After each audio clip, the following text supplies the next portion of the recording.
اعوذ باللہ من الشیطان الرجیم بسم اللہ الرحمن الرحیم۔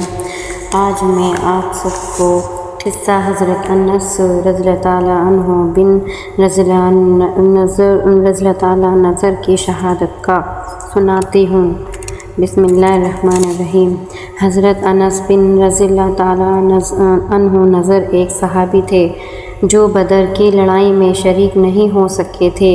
ان کو اس چیز کا صدمہ تھا، اس پر اپنے نفس کو ملامت کرتے تھے کہ اسلام کی پہلی عظیم الشان لڑائی اور تو اس میں شریک نہ ہو سکا۔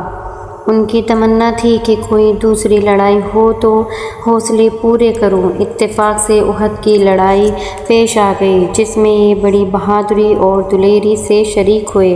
احد کی لڑائی میں اول تو مسلمانوں کو فتح ہوئی، مگر آخر میں ایک غلطی کی وجہ سے مسلمانوں کو شکست ہوئی۔ وہ غلطی یہ تھی کہ حضور اکرم صلی اللہ علیہ وسلم نے کچھ آدمیوں کو ایک خاص جگہ مقرر فرمایا تھا کہ تم لوگ جب تک میں نہ کہوں اس جگہ سے نہ ہٹنا، کہ وہاں سے دشمن کے حملے کرنے کا اندیشہ تھا۔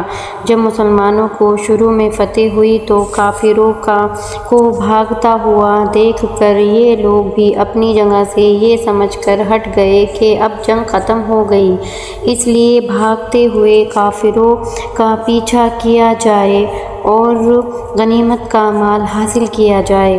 اس جماعت کے سردار نے منع بھی کیا کہ حضور کی ممانعت تھی، تم یہاں سے نہ ہٹو، مگر ان لوگوں نے یہ سمجھ کر کہ حضور کا ارشاد صرف لڑائی کے واسطے تھا، وہاں سے ہٹ کر میدان میں پہنچ گئے۔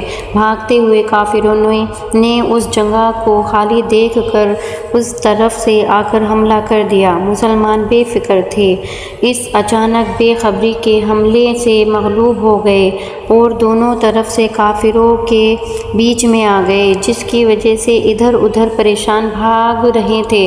حضرت انس رضی اللہ تعالیٰ عنہ نے دیکھا کہ سامنے سے ایک دوسرے صحابی حضرت سعد بن رضی اللہ تعالیٰ عنہ معاذ آ رہے ہیں۔ ان سے کہا کہ اے سعد، کہاں جا رہے ہو؟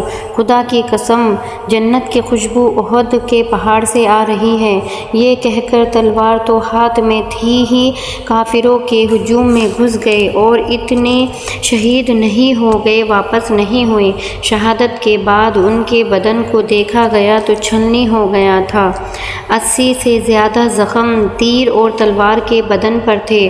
ان کی بہن نے انگلیوں کے پوروں سے ان کو پہچانا۔